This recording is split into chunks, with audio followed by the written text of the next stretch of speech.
So Okay. to say welcome to everybody. Welcome to the latest RDA webinar on data protection, or GDPR essentials, as is hopefully shown on your screen.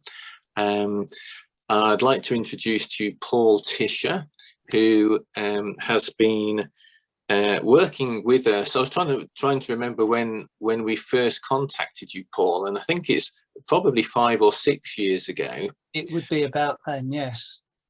Well, I'll let Paul give you a little bit of his background, but I would recommend him, which is why he's here, recommend him as talking common sense in the world of data protection. And Paul, you've worked in the voluntary sector pretty much most of your career. Absolutely, yes, I have. So the whole charity world is very familiar to Paul. I will also, I can't actually see myself on the screen, but I will also hold this up, which hopefully you can see. I'm impressed.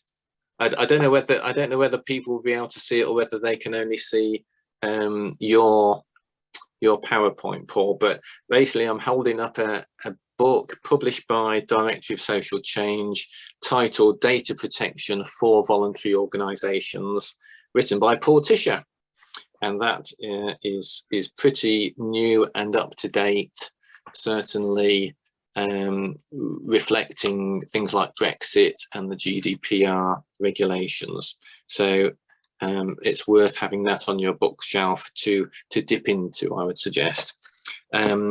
Without further ado, let me hand over to Paul. Do use the chat box if you have specific questions as we go along, and I will try and pick those up and group them into sensible themes. But Paul, over to you. Thank you. Thank you. Well, good evening, everybody. I'm finding this a little bit weird because I can't see you. I can only see my screen at the moment. So I hope it's all going to make sense to you. We're talking about data protection, GDPR. Now, I know you've all heard of it and you're probably quite familiar with it. I'm going to take you through what I think are the main things that small voluntary organisations ought to be aware of and thinking about. If you have questions, stick them in the chat and I will try to, I don't know, can you let people speak, or do you have to relay their messages? I think there's just yourself and me, you and I, who can speak, I think. Okay. So I'll try and pick them up as well, Paul. That would be great.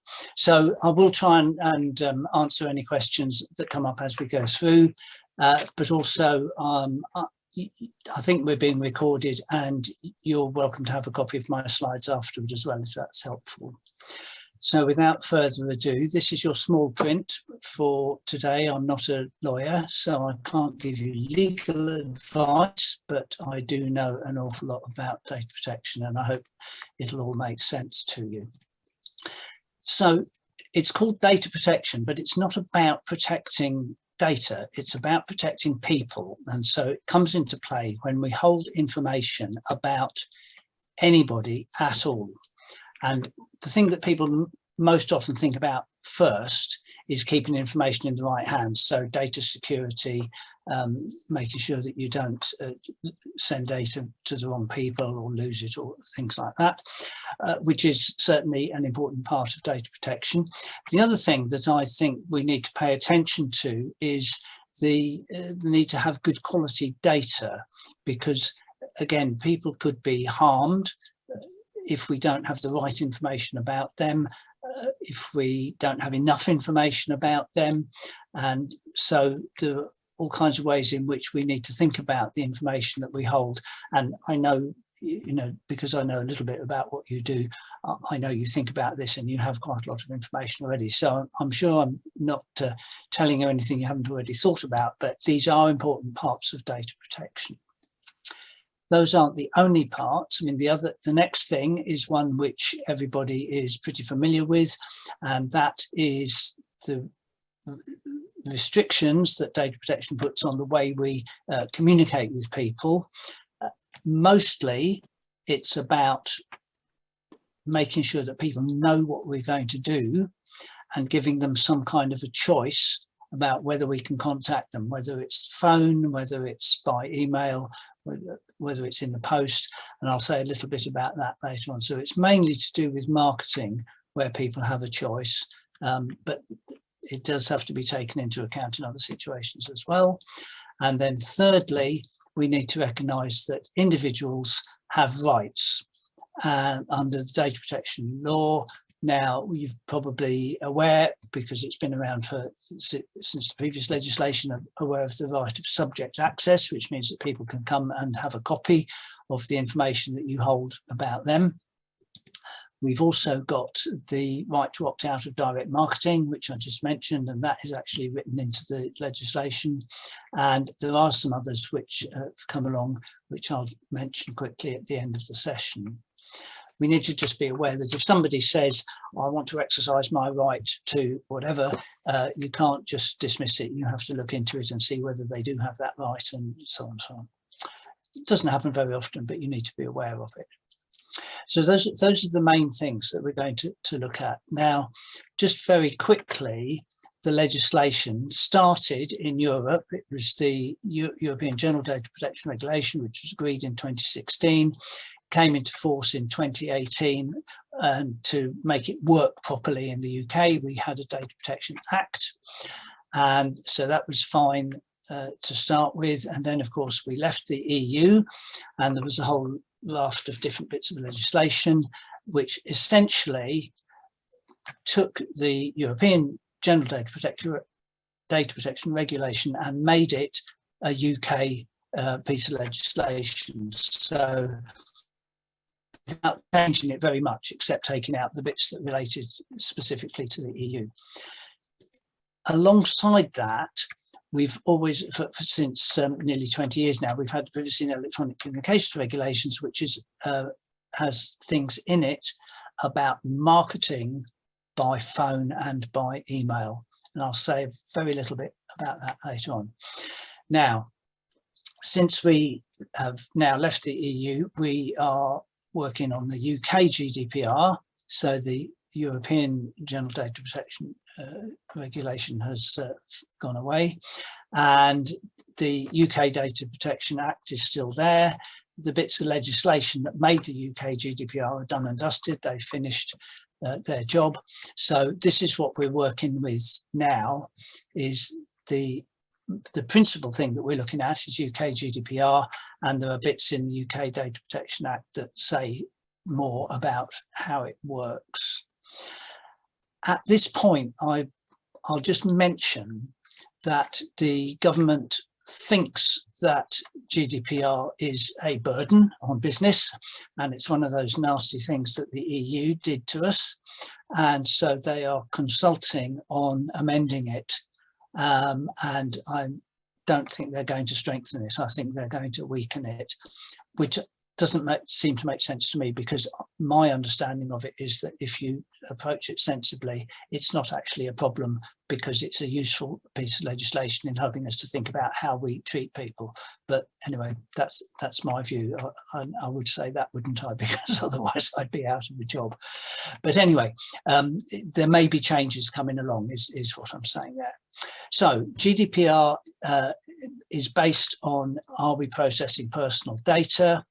And that means any information relating to somebody that we can identify. And GDPR goes into a lot of detail.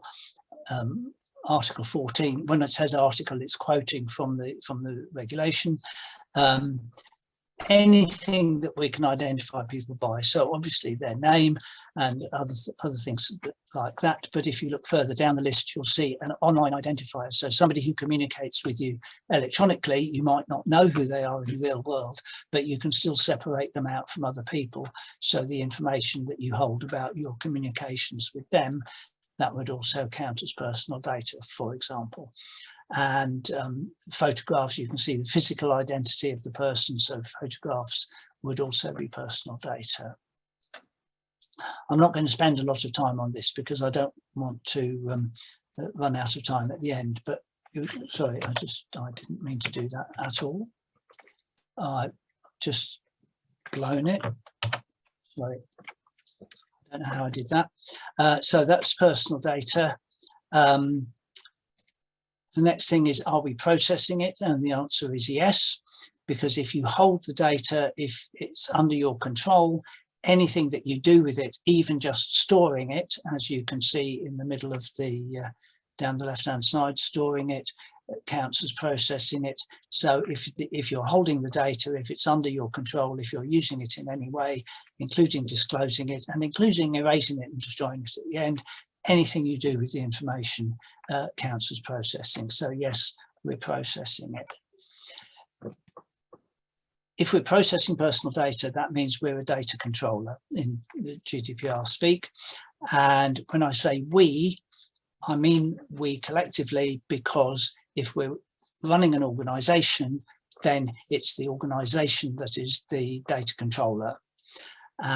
So it can be an individual, but in the context that we're talking about with RDA, each group will be a controller independently because you're separate legal bodies, and you might collaborate with RDA centrally, or you might collaborate with other groups, but each group independently has to take responsibility for what you do about data protection. So we're likely to be a data controller, and that means that we have the responsibilities. If we're a data controller, there are two main pillars on which our data protection compliance stands, and they do sometimes get a little bit confusing because there are 6 lawful bases and there are 6 principles, but they work in a different way. The lawful basis, you have to have at least one. Doesn't stop you from having more, but you have to have at least one, and you have to know what your lawful basis is. So anything that you do has to have a lawful basis. It doesn't all have to have the same lawful basis, because you can mix and match and you can change as you go along. But you know, you might collect information out under one lawful basis and then you might disclose it under a different one. That's absolutely fine, but you have to have one. The principles, there are 6 principles, and you have to comply with all of them all of the time. So most of the rest of this evening's session is going to be going through the lawful basis and the principles. So the lawful basis, as I said, you have to have at least one, and these are the 6 that you can choose from. And the important thing to understand is that they are not a hierarchy. None of them is better than any of the others. Because consent comes first, a lot of people seem to have gone away with the idea that you have to have consent for everything that you do under data protection. I hope you haven't all made that mistake, because there are 5 other lawful bases, and it can quite often be that one of the others is more appropriate. So it's a question of finding the most appropriate lawful basis. Now, the reason why consent does come in quite often is because the other 5 all have the word necessary in their definitions. So if you can show that collecting the data, holding the data, disclosing the data, using the data might be, if you can show that it's necessary for one of these reasons, then you don't need consent. But if it's optional, then you do need consent. And that's where we have to be careful to make sure that we've thought through properly what our lawful basis is. So the ones in the middle, contract, fairly straightforward. If you employ somebody, you have a contract, certain information that you have to collect and use about them in order to fulfill your side of the contract. There's no question there. You've got a lawful basis there, and you don't need consent. And obviously you have to show that it's necessary. If it's optional, you go for consent. To meet a legal obligation, if the law says you have to do something, you do it, and that's your lawful basis. to protect somebody in an emergency. Data protection is about protecting people. So if there is an emergency, you don't have to faff around thinking about data protection. You just get on with whatever you need to do. Public bodies have their powers and duties set down in the law. So they already have a lawful basis for what they do. So they don't need consent for most of the things that they do under their lawful powers. But the one that you'd be looking at, if you're not going for consent, is quite likely to be legitimate interests. So I will be exploring the consent and legitimate interests. I'm not going to say anything else about the four in the middle. So let's look at the legitimate interests. This says that you have to show that it's necessary. You've got to do this three-stage test. So what is the interest? Why do we need it? Why is it necessary to do this in order to support your interests? And have you done the balancing test to make sure that your interests can, in this situation, take precedence over any interest that data subject might have. Data subject to the people that we hold information about.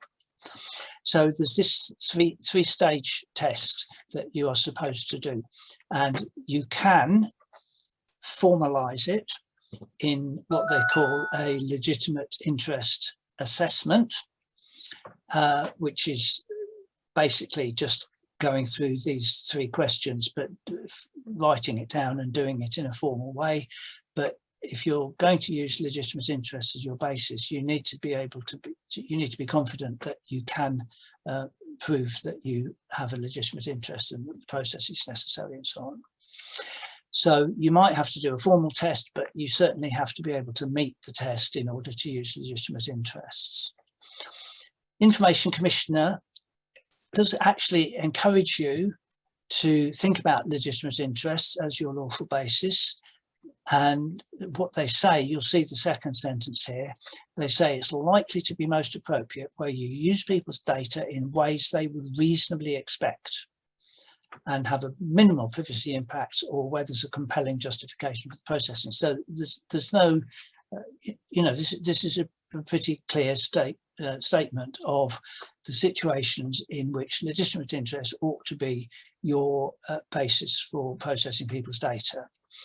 And if we think about your activities, in most cases, I would have thought that this is going to be your lawful basis for collecting information about the participants in your activities, whether they're riders or whether they're volunteers, or perhaps parents of young riders.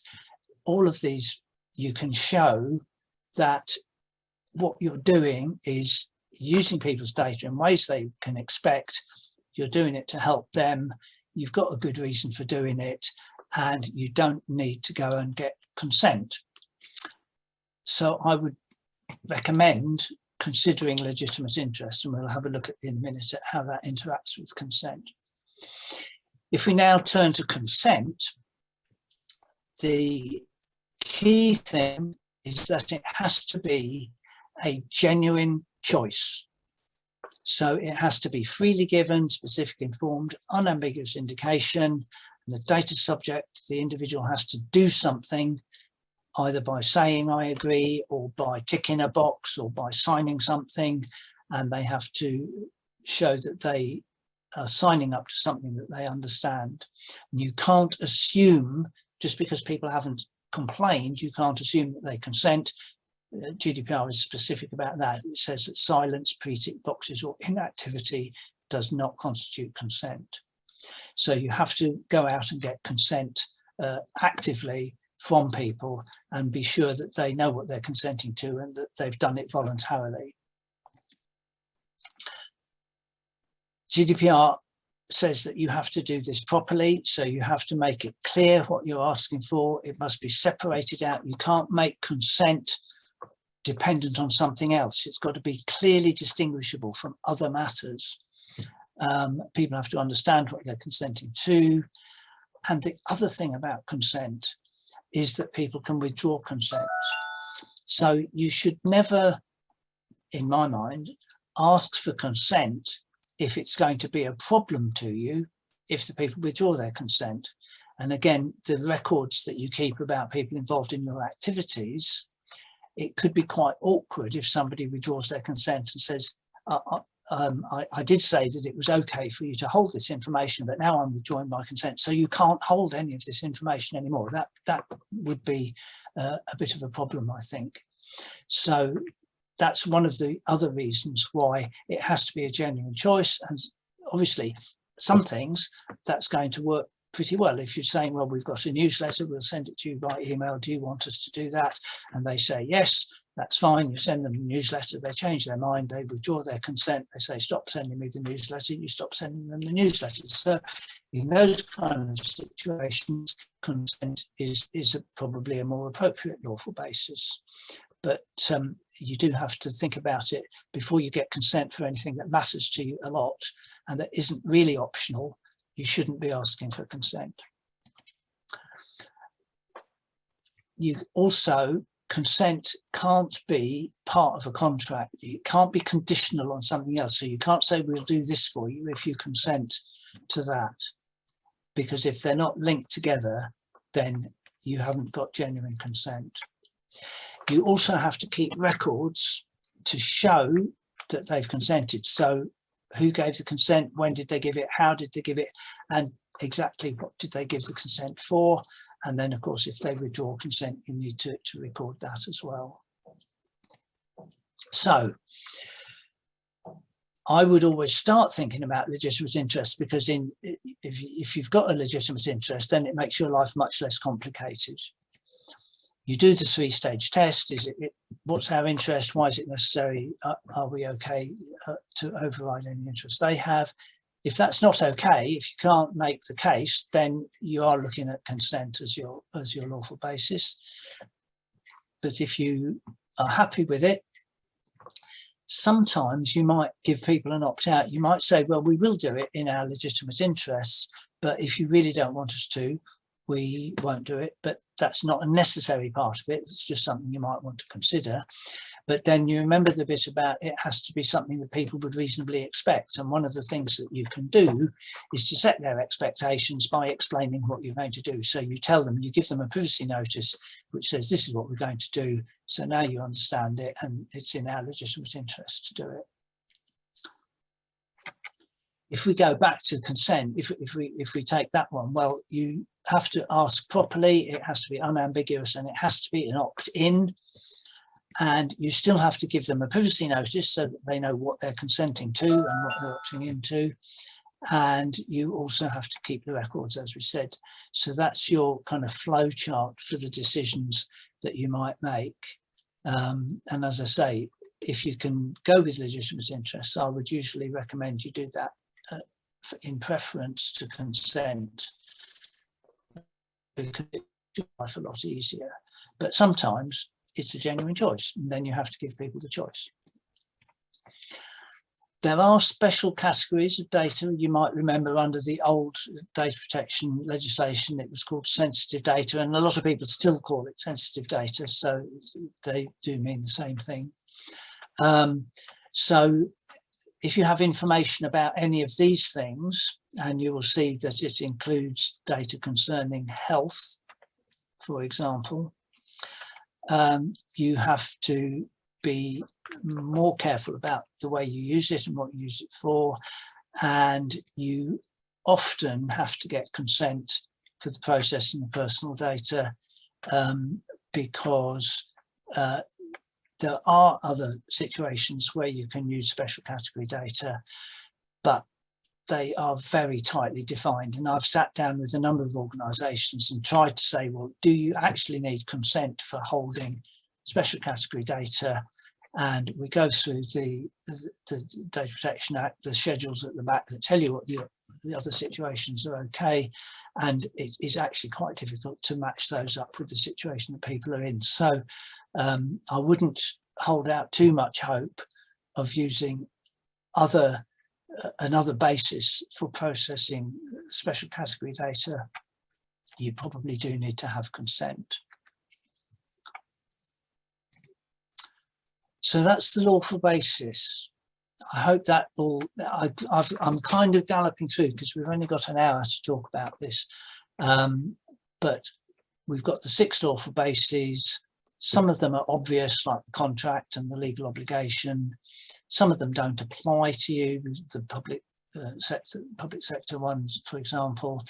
And you might end up spending most of your time trying to decide on whether you can use consent or whether you have a lawful basis, a legitimate interest as your lawful basis, which means that you don't need consent. So that's something that you have to do before you start collecting the information. So before you set out, you have to have thought it through so that you know what information you're asking for and why you're asking it and what your lawful basis is. And so that you can also tell people what you're doing and explain to them, especially if you're asking for consent. So now you've got the data, you've sorted out why you've got it, and that's all sorted. You now have to comply with the principles. And there are 6. Now, these are pretty similar to what we had under the previous legislation, so you might be fairly familiar with them. And I'm going to look at them in groups, but you have to comply with all of these all the time. So everything you do has to comply with these principles. So the first group is ones that you need to think about before you start collecting the data. So you have to be clear that you are acting within the law, that you're being fair to people, and that you're being transparent. And it's the transparency that I'm going to say a bit more about in a minute. And you have to be clear what your purposes are. So you've got to be able to specify your purposes. They've got to be legitimate. And then once you've specified your purposes, you can't use it for anything else. Now, it's got to be compatible with the purpose. So there's a bit of a fuzzy edge around there, but you have to think carefully before you start. And when you explain to people why you're collecting their information and what you're going to use it for, because you have to specify your purposes, you need to be broad enough to make sure that it does actually cover all the things that you want to do with it. Now, the fairness, generally speaking, you have to be fair, but the main aspect of fairness that we need to look at is this thing about transparency, because people have to know enough about what you're doing before they give you the data. And the Information Commissioner recommends what they call a layered approach, so that you need a very short statement every time you obtain the information to make sure that they know enough about what you're doing. And a lot of the time it's going to be obvious, so you probably don't have to say much about it. You know, if you've got a registration form and it says on it, register for this event or register for this activity, and it's obvious how the information that you're collecting relates to that event or activity, that's not a problem. You don't have to say much there. I mean, you can say, you can reassure people that we'll only use the information for this activity, and if you stop doing the activity, we won't keep it anymore, you know, whatever you want to say. But you don't have to go into a lot of detail there because they know enough about it.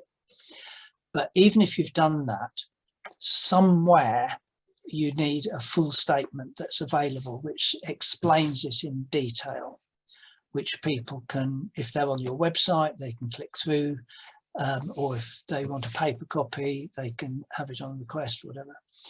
And you need to get that right.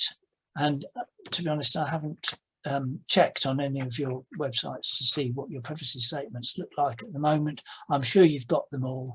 You just need to review from time to time your statement is still correct and accurate and up to date and still giving people the information that they need. GDPR goes into a lot of detail about what has to be in a transparency statement. So the full statement has to explain who you are, it has to explain what you're using the data for, what your lawful basis is. If your lawful basis is legitimate interests, it has to say what they are. And you don't have to say in formal language. You don't have to say, and our legitimate interest is this, but you have to make it clear what your interest is. So we need this information in order to be able to whatever. I think that's probably a better way of representing your legitimate interests, because you've explained what your interest is and you've explained why it's necessary, but without using the jargon. So if the lawful basis is consent, then you have to explain that they can withdraw their consent. So you have to make that clear to them as well, that they've given you consent, but they can change their mind. You also have to tell them who you might share it with, and if it's going to be transferred overseas, which in your case generally probably wouldn't be happening very often, but some of the online services that you use might process the data in Ireland or in America or other places. So you need to be aware of whether any of that is going on so that you can put it in your privacy notice. And then GDPR says you also have to tell people how long you're going to keep it for. You have to tell them about their rights to have subject access, the right to put the information right, correct it if it's wrong, to have it erased if you don't need it anymore. If you use automated software to make decisions about people, you have to tell them that and they can object to that. You have to make sure they know that if they're not happy with what you're doing, they can complain to the Information Commissioner, and you have to explain what would happen if they don't provide the information. So that's your full statement, and you need to have that somewhere in a drawer that you can show people if they need it, and on your website probably, and possibly give it to them when they first join you. But the ones that I've seen that do this properly are quite long documents, and I think it's just as important to get the information right at the time you're collecting the data, so that people know enough about what's going on, and then because most people are not going to read 3, 4, 10 pages of privacy notice, which people often end up with. So that's transparency.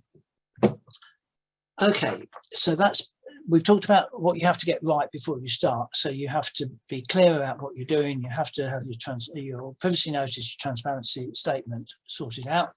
Now, the next ones are the ones that you have to be complying with all the time while you're using the data.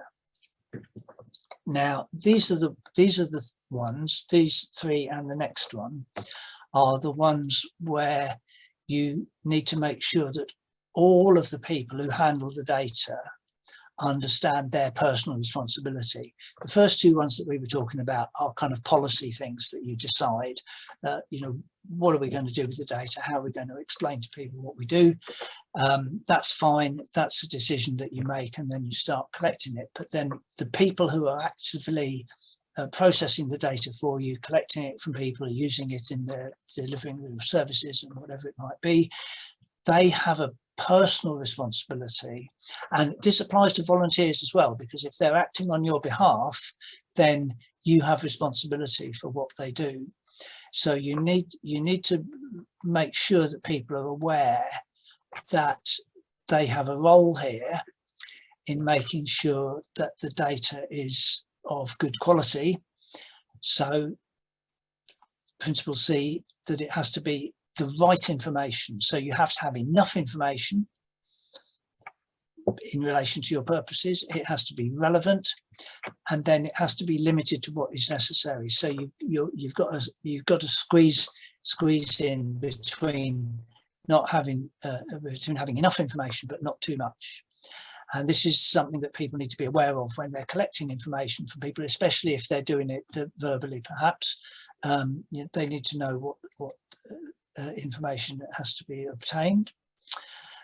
Then you have to keep it accurate and, where necessary, up to date. And again, this is something that individuals need to be aware of, so that if they become aware that information is out of date, they know what to do about that.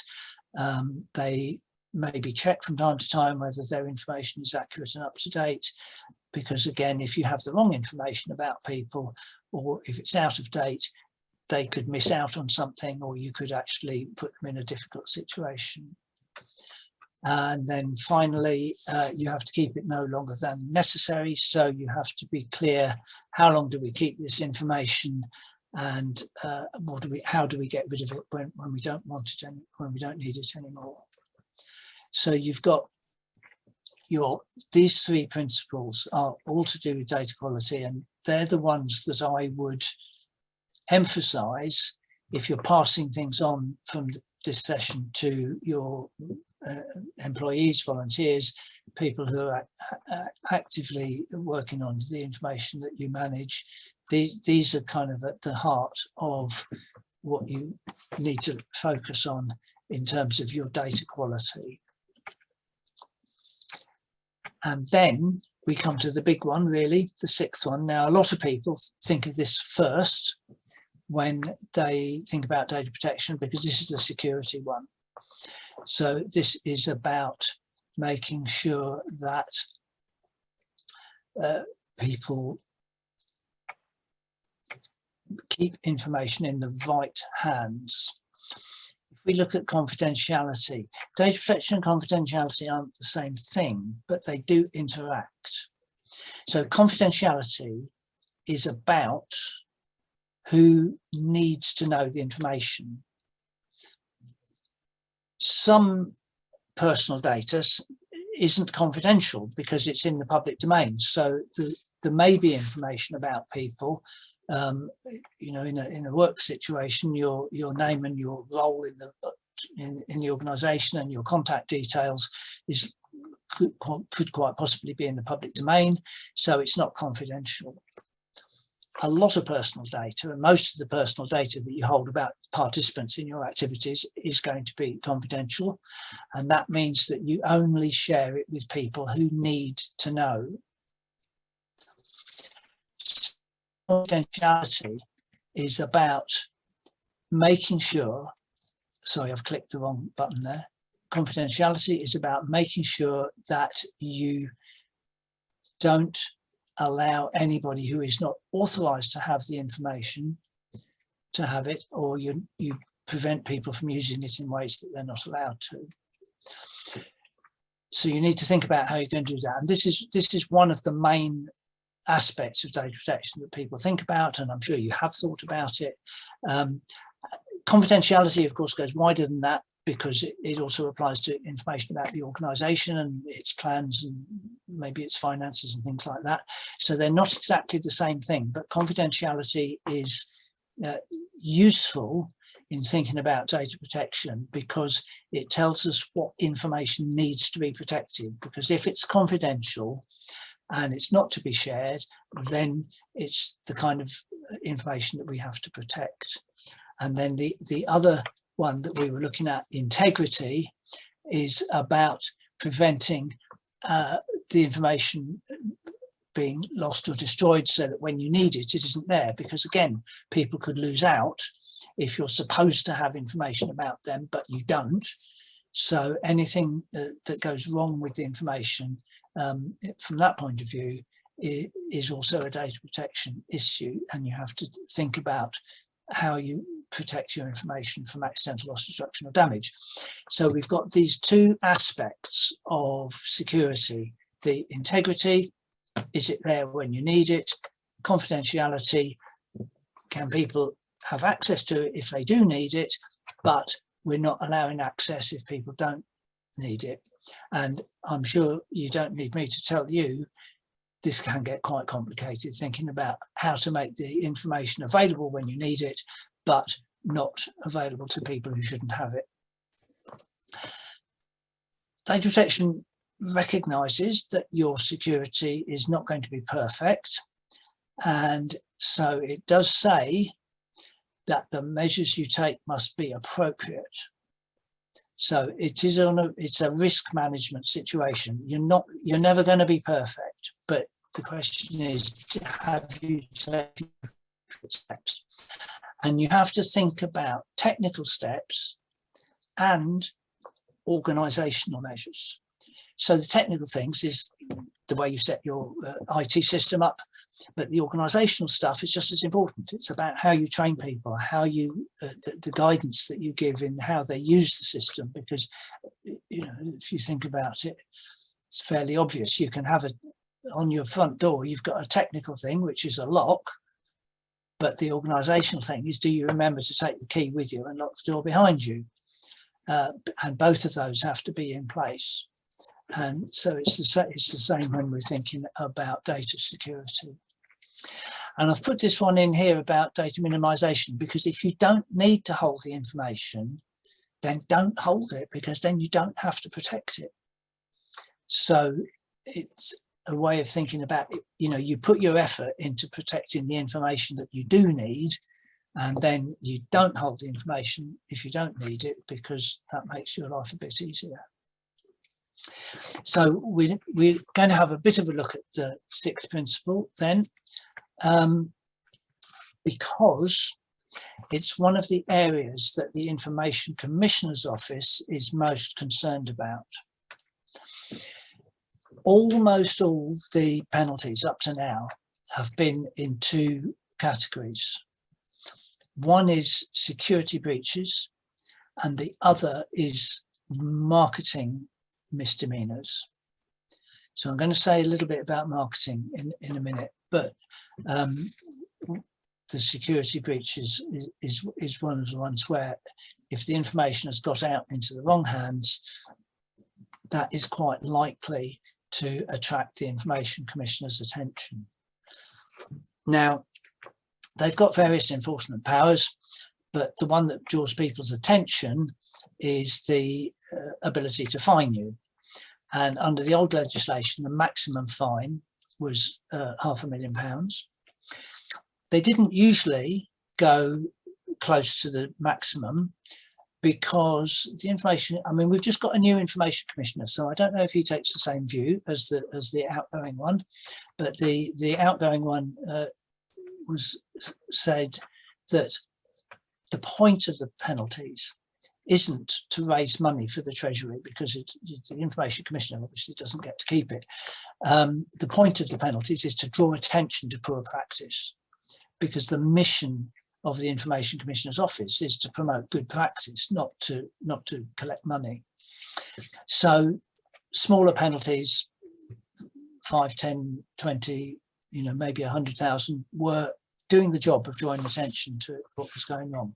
But the EU deliberations about GDPR wanted, they were concerned to have some leverage against the big multinational companies.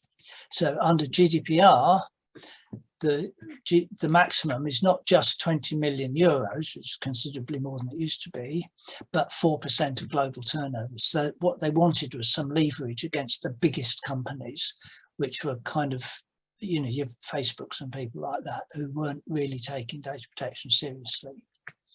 So they can now impose much bigger penalties than they used to be able to do, but most of the penalties that they impose on small organisations are still commensurate with the size of the organisation. You know, you are not going to be hit with a £17 million bill if you do something wrong, but you might be hit with a £1,700 bill or a £17,000 bill, depending on the extent of the mistake that you've made. What you have to bear in mind when you're thinking about the kind of penalties that you might get is that what we've done in the past may not be compliant with what we're supposed to do now. So one of the fairly recent, I mean, well, it's a few years ago now, but the Alzheimer's Society got into big trouble with the Information Commissioner because they had volunteers who were going to people's houses, the clients of the Alzheimer's Society, service users. They were going to their houses with a laptop and collecting information about their health situation, which was sensitive data, special category data. And they were using their own laptops, and the Alzheimer's Society hadn't checked that the laptops were secure, and they hadn't provided training to the volunteers about how to handle this special category data. And so they didn't get fined. They got an enforcement notice from the Information Commissioner, and that meant that the Information Commissioner kept coming back to check until they were absolutely sure that they had smartened up their processes. But I'm showing you that example because it is important to recognise that you can get into trouble for the activities of volunteers if you don't manage them properly. Then the other one that you probably might have heard of, because this, again, it was a few years ago now, but 13 big charities got into trouble because they were their marketing, they shared data about their donors. So they had a big pool of a big database, and they all put their donor data into the database, and then they could take out the other people, other organisations, donors that they thought might support them. You know, if they've supported one animal charity, then maybe they'll support another animal charity. So we'll market to them. And they were doing that behind people's backs. People didn't know they were doing it. They didn't have consent to do it. So there were all kinds of things that they were doing, which didn't go down very well with the Information Commissioner, and they got fined in the order of 15 grand each. So not a vast amount of money, but an awful lot of adverse publicity. Some of the law firms that specialise in data protection thought that they might be able to challenge that, but the charities all the charities decided to cough up rather than challenging the Information Commissioner. So it's worth bearing in mind that just because you've always done it doesn't mean that you can still do it. You need to think about what you're doing, just to make sure that the Information Commissioner doesn't have their attention drawn to you. They will pay attention to small organisations as well as big ones. I mean, they like to go after the big ones because that gets more notice. But if you're a small organisation and you've done something wrong, you won't necessarily escape. So if we look at the penalties that people have had for security breaches, this tells us the kind of things to look out for. So again, I've tried to find, there aren't many charities and voluntary organisations that get into trouble with the Information Commissioner. So some of these are a bit old, but I like to show charity ones if I can, to make the point that we don't get an easy ride. So the British Pregnancy Advisory Service had a website where women could submit a question to the help desk, and it would get sent off by the website. The help desk would answer it, done and dusted. But there was somebody who, for whatever reason, objected to the BPAS activities and decided to cause trouble by hacking into the website, and found that it was quite easy to do, and he was able to download these messages which were still being stored even after they'd been dealt with. They were still there, and he threatened to publish them. I mean, he was found out and caught before he was able to do that, but it would have been catastrophic for some of those people if those highly personal messages had been put in the public domain. So when this all came to light and the Information Commissioner intervened, the BPAS said, well, hang on, this was our website. You know, we outsourced that. It's somebody else that does it for us. They should have known. They should have done it properly. So it's not our fault. But the Information Commission said, you employed them. It was your job to make sure that they knew that they had to protect your website. You are responsible. So when you subcontract to somebody else, you can't blame them for what goes wrong. You're still responsible for what they do.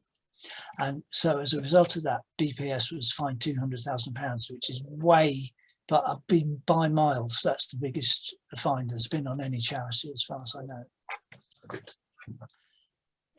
So you do have to think, if your website collects information, you know, if people can sign up to anything through your website, you need to know what's going on behind the scenes and make sure that you're not holding the information longer than you need to, and that it's suitably protected and all the rest of it. So the first charity that got a fine was Norwood Ravenswood, was a social care charity in North London. They had someone working on adoption who was taking the papers about 4 children to a family that might have adopted one of them. When she got there, they were out, and for whatever reason, she left the bundle of papers beside by the side of the house for them to pick up when they came back. But when they came back, it had gone. Nobody knows where it went. We don't know if there was any adverse consequences, but the charity was fined £70,000 for that. And again, they tried to blame someone else. They said, well, it's a social worker. She should have known that. Confidentiality, you know, it's all part of the training, etc. Information Commissioner said, no, you employed her. It was your job to make sure that her idea of confidentiality matched the requirements of the post, and to give her guidance in how she should behave if the people were out when she took things round. So it's your fault, so we're fining you. Now, the Aberdeen social worker was working for the local authority, but it's pertinent at the moment. She was working from home. She'd been at a case conference. She was typing it up on her home computer. And somebody who had been at the same case conference Googled his name for whatever reason, and the document came up on the search with his name there among the attendees to this case conference. Now, of course, the content of it was all highly personal stuff about the client, so it was a major breach. And to the best of my knowledge, what had happened was that the social worker's home computer was set up to create a backup. Every time she saved something, it backed it up into the cloud, but the cloud location wasn't secure. And so that's how it had managed to be indexed by Google, and the person who was searching on his name found it that way. So, I mean, this is important because, again, the social services had allowed her to work from home. It was their responsibility to check that the system she was using was secure. And obviously they hadn't done it because this mistake came up. So they were fined £100,000. How many more? Oh, yes. And then we have the more recent ones. 2 very similar mistakes, both by HIV support groups. And I don't know why it happened to them, just coincidence, I think. So the London one was a while ago. The group had a newsletter mailing list of about 200 people, and they sent out a regular newsletter.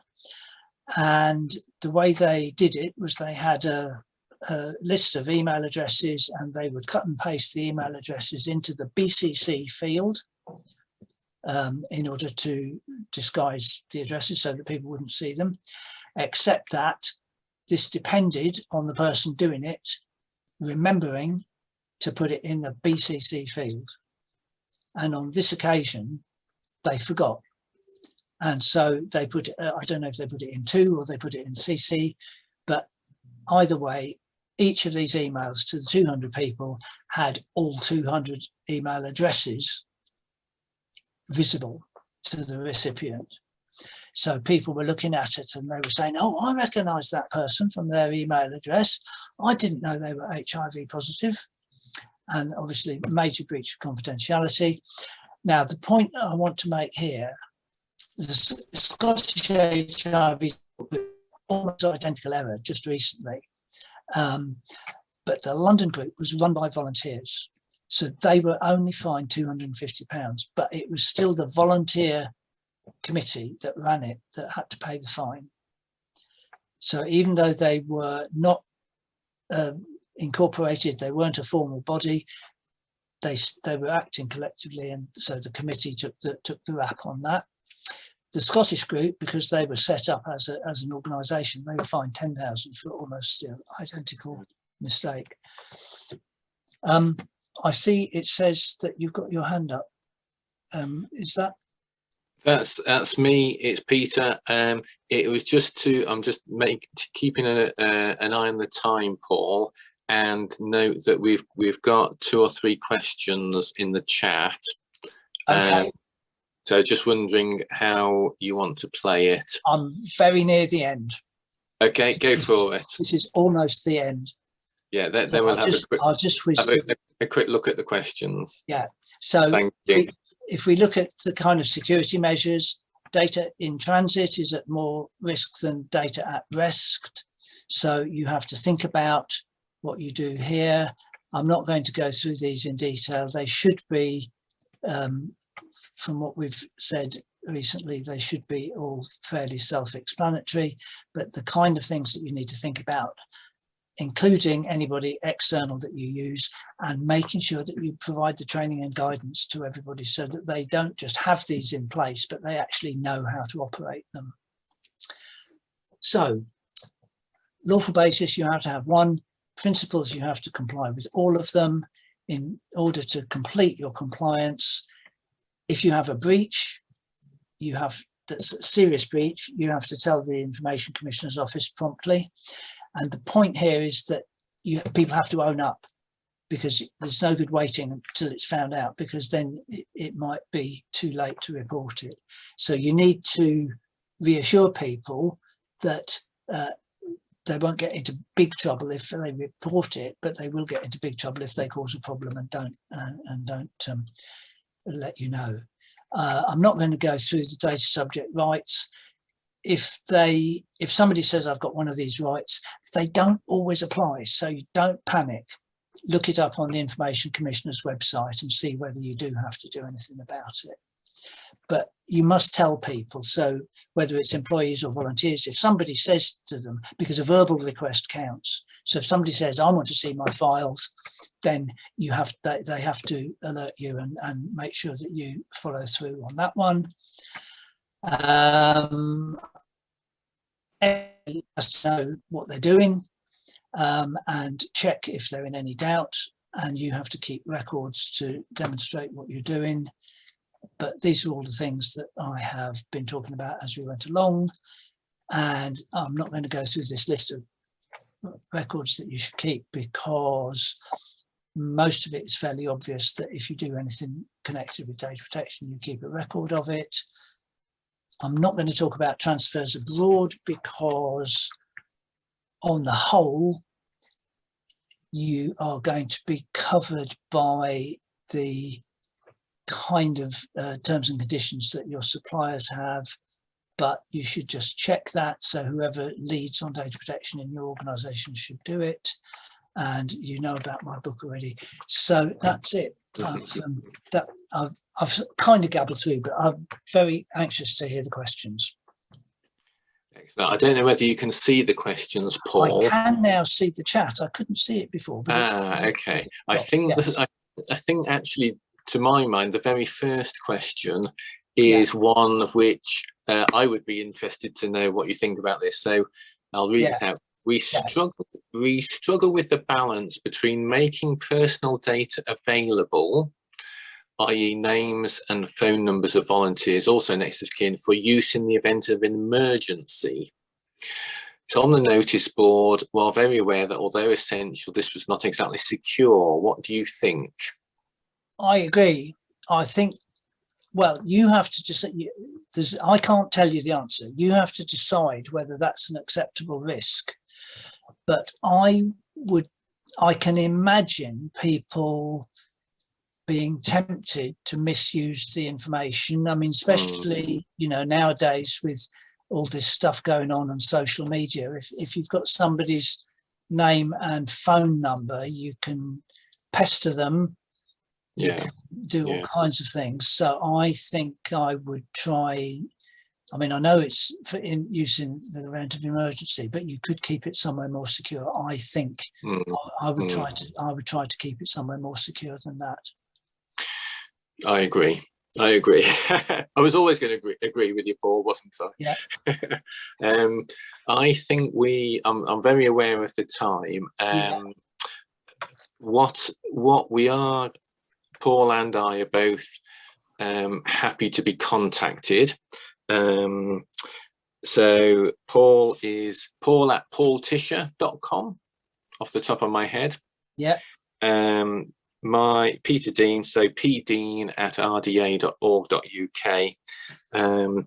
There is also, I just will also point you to the GDPR page on the my RDA website, which has got various bits of information, particularly data protection policy model, etc., and privacy statement model.